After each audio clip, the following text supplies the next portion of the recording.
নমস্কার and welcome back to say Bangla. আজকে আমরা এমন একটা বিষয় নিয়ে কথা বলবো যেটা এই মুহূর্তে গোটা বিশ্বের মিডিয়ার মধ্যে একটা ঝড় উঠে গেছে। সেটা হচ্ছে সাংহাই কর্পোরেশন, যেখানে ভারত চীনের বিরুদ্ধে একটা কঠোর অবস্থান নিয়েছে। আমাদের প্রতিরক্ষা মন্ত্রী রাজনাথ সিং একটা যৌথ বিবৃতিতে স্বাক্ষর করতে অস্বীকার করে দিয়েছে। আজকে আমরা এই বিষয়টাকে সহজভাবে বুঝবো। এসসিও সামিটটা কি, ভারত কেন এরকম ধরনের অবস্থান নিল এবং এর পেছনে চীন ও পাকিস্তানের কি ভূমিকা রয়েছে, এই সব কিছু আমরা বুঝে নেওয়ার চেষ্টা করবো এই ভিডিওর মাধ্যমে। তাহলে চলুন শুরু করা যাক। প্রথমেই আমরা দেখে নিই যে এই এসসিও সামিট অর্থাৎ সাংহাই কোঅপারেশন অর্গানাইজেশন এটা কি। এটা হচ্ছে একটা আন্তর্জাতিক জোট যেটা 2001 সালে প্রতিষ্ঠা করা হয়। এর আগে এই জোটটা সাংহাই ফাইভ নামে পরিচিত ছিল, যেখানে চীন, রাশিয়া, কাজাকিস্তান, কিরগিজস্তান এবং উজবেকিস্তান ছিল। পরবর্তীতে 2017 সালে ভারত এবং পাকিস্তান এই জোটের মধ্যে অংশগ্রহণ করে এবং 2023 সালে ইরান এর সদস্য হয়। বর্তমানে এই জোটের মধ্যে মোট 9টি স্থায়ী সদস্য রয়েছে। এই সংগঠনটি তৈরি করার প্রধান 3টি লক্ষ্য ছিল। প্রথমত হচ্ছে নিরাপত্তা, বিশেষ করে সন্ত্রাসবাদের বিরুদ্ধে লড়াই এবং আঞ্চলিক নিরাপত্তাকে জোরদার করা। দ্বিতীয়ত হচ্ছে সদস্য দেশগুলির মধ্যে বাণিজ্য এবং সংযোগকে বাড়ানোর চেষ্টা করা। 3 নম্বর হচ্ছে দেশগুলোর মধ্যে সংস্কৃতির বিনিময় করা। এই এসসিও সামিটের আরও একটি গুরুত্বপূর্ণ অংশ হচ্ছে রিজিনাল অ্যান্টি টেরোরিস্ট স্ট্রাকচার অর্থাৎ র্যাটস, যার সদর দপ্তর হচ্ছে তাশখন্দে। এটি সন্ত্রাসবাদের বিরুদ্ধে তথ্য বিনিময় এবং কৌশল তৈরির জন্য কাজ করে। কিন্তু এই সম্মেলনের মধ্যে গতকালকে যা ঘটেছে সেটা এই এসসিও সামিটকে নিয়ে একটা বড় প্রশ্ন তোলে। আপনারা সবাই জানেন যে 22 এপ্রিল জম্মু কাশ্মীরের পেহেলগামে একটি বড় ধরনের দুর্ঘটনা ঘটে। এটি একটি সন্ত্রাসবাদী হামলা, যেখানে সাধারণ নাগরিকদের হত্যা করা হয়। এখানে 26 জন নিরীহ মানুষকে তাদের ধর্ম জিজ্ঞাসা করে হত্যা করা হয় এবং এটা স্পষ্ট যে এর পেছনে পাকিস্তান ভিত্তিক সন্ত্রাসবাদী গোষ্ঠী যেমন জৈশ-ই মোহাম্মদ এবং লস্কর-ই তৈবার মতো গোষ্ঠী জড়িত ছিল। আর এটাই হচ্ছে একটা বড় কারণ যার জন্য আমরা অপারেশন সিন্দুর শুরু করেছিলাম এবং সন্ত্রাসবাদীদের যে ঘাঁটিগুলি ছিল সেগুলোকে মিসাইল দ্বারা ধ্বংস করা হয়েছিল। এই ঘটনা ভারতের জন্য শুধুমাত্র একটা হামলা ছিল না, এটা ছিল ভারতের নিরাপত্তা এবং গর্বের প্রতি আঘাত। পুরো বিশ্ব এই হামলার নিন্দা করে। আমেরিকা, ফ্রান্স, রাশিয়া সব দেশ ভারতের পাশে এসে দাঁড়ায়। এমনকি ইউনাইটেড নেশনও এই হামলার নিন্দা করে। কিন্তু এই এসসিও সামিটের মধ্যে এই হামলার কোনো ধরনের উল্লেখ করা হয়নি, বরং বালুচিস্তানে পাকিস্তানের অভ্যন্তরের হামলার কথা উল্লেখ করা হয়েছে। তাহলে এটা কি ইচ্ছাকৃত করা হয়েছে নাকি এর পেছনে একটি বড় ধরনের রাজনৈতিক খেলা আছে? এখানে আপনারা কি মনে করছেন? এবার আসা যাক এই এসসিও সামিটের মূল ঘটনায়। এই বছর চীন এসসিও সামিটকে আয়োজন করে, আর এই সামিটটা চীনের কাওডং সিটিতে অনুষ্ঠিত হয়। এটি ছিল প্রতিরক্ষা মন্ত্রীদের বৈঠক, যেখানে ভারতের পক্ষ থেকে রাজনাথ সিং অংশগ্রহণ করে। এই সামিটের মধ্যে সব দেশের প্রতিনিধিরা তাদের বক্তব্য রাখে। রাজনাথ সিংও তার বক্তৃতার মাধ্যমে স্পষ্টভাবে ভারতের পেহেলগাম হামলার কথা উল্লেখ করে। তিনি বলেন যে এই হামলা ভারতের জন্য একটা বড় ক্ষতি। কিছু দেশ সীমান্ত পার সন্ত্রাসবাদীদের তাদের নীতির হাতিয়ার হিসেবে ব্যবহার করছে। এই দেশগুলো সন্ত্রাসবাদীদের ট্রেনিং দেয়, টাকা দেয়, এমনকি থাকার জায়গাও দেয়। এখানে রাজনাথ সিং পাকিস্তানের নাম না নিলেও সবাই বুঝতে পারছিল যে এটা পাকিস্তানকে ইঙ্গিত করে বলা হচ্ছে। তিনি আরও বলেন, এসসিওর মতো সংগঠন সন্ত্রাসবাদের বিরুদ্ধে নীরব এবং নিরপেক্ষ থাকতে পারে না।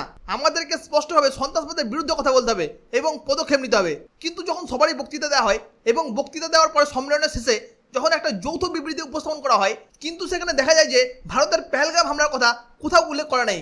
এখানে ভারত অফিসিয়ালি অনুরোধ করেছিল যে পেহেলগাম হামলার নিন্দা এই বিবৃতির মধ্যে অন্তর্ভুক্ত করা হোক, কিন্তু চীন এবং পাকিস্তান এটার বিরোধিতা করে।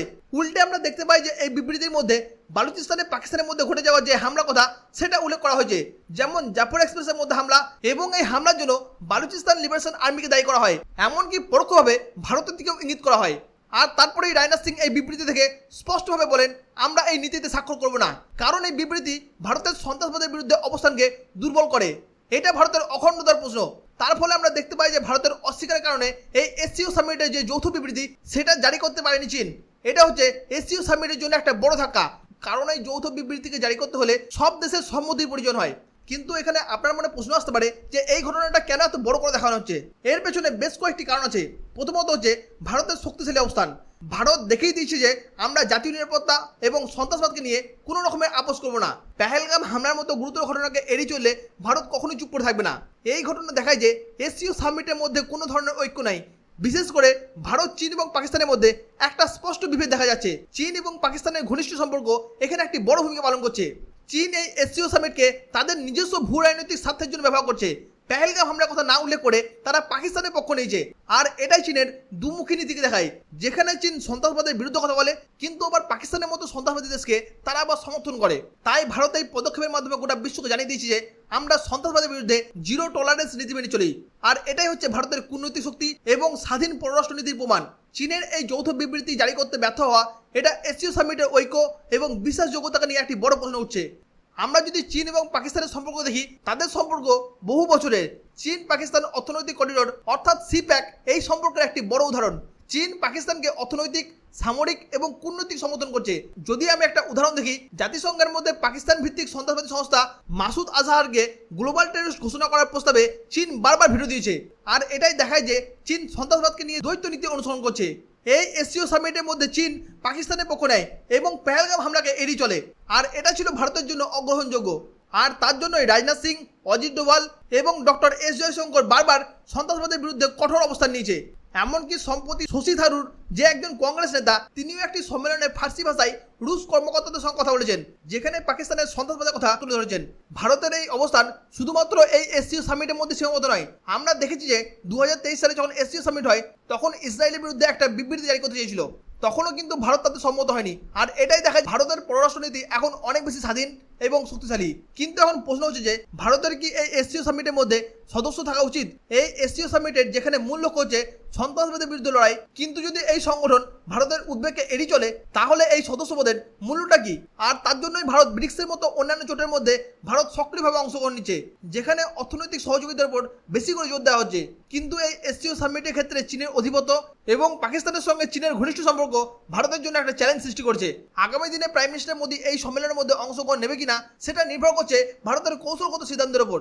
বন্ধুরা, এই ঘটনা ভারতের কূটনৈতিক শক্তি এবং সন্ত্রাসবাদের বিরুদ্ধে আমাদের দৃঢ় অবস্থানকে প্রমাণ করছে। পেহেলগামের মতো হামলা ঘটনা আমরা কোনোদিনই ভুলব না। এখানে আমি আপনাদের কাছে জানতে চাইবো যে আপনারা কি মনে করেন, ভারতের এই এসসিও সামিটের মধ্যে সদস্য থাকা কি উচিত, নাকি এই জোট থেকে ভারতের বেরিয়ে যাওয়া উচিত? এ বিষয়ে আপনার কি মতামত কমেন্টে অবশ্যই লিখে জানান।